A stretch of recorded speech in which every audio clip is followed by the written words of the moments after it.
L'unique but de la corruption est d'empêcher les prophéties bibliques. L'Église romaine en fait partie aussi. D'ailleurs, c'est pour ça qu'il cache certaines vérités. Jésus, il y a 2000 ans, il lisait les rouleaux sacrés. C'était où qu'il les lisait?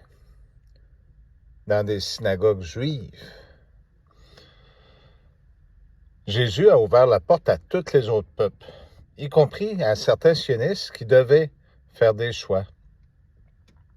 Que ce soit sioniste, toutes les autres religions, ils devaient faire des choix, suivre les chemins de Jésus, de ce qu'il en était, de respecter ses commandements. C'est ce qui apporterait en fait compte une paix. Si on regarde Israël, ce qui se produit présentement, ils ne respectent pas les commandements du Christ, du roi. Que vous soyez d'un peuple ou d'un autre, si vous prenez ce chemin, vous irez là où il y a une promesse qui a été faite. Il était écrit quoi en haut? Roi des Juifs. Est-ce que le fait d'être juif, comme certains le prétendent, qui disent qu'ils vénèrent Jésus, mais qu'on regarde ce que je viens de vous dire, seraient des antichrists? Non. Jésus était juif.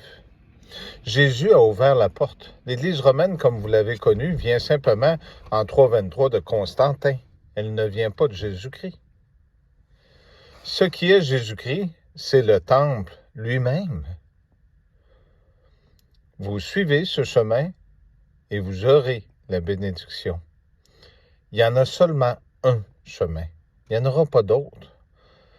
De regarder tout ce qui est alentour, de regarder tous les livres et de chercher et vous trouverez. Jésus n'est pas Satan. C'est important. C'est écrit, Jésus est le roi des rois et seigneur des seigneurs. Satan est le prince de ce monde. L'Église romaine cherche à vous endoctriner, comme beaucoup d'autres églises. Israël a été montée, elle a été détruite par les Romains. C'est une fausse Israël que vous avez là. En 1944, ce que je vous ai lu dans l'autre message, il y avait une raison pourquoi que je vous l'ai lu. C'était après la guerre. Les faux juifs prenaient la place. Voilà la vérité.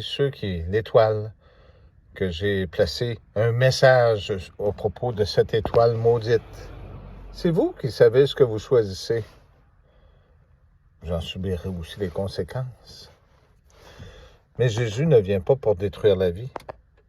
Il vient par amour.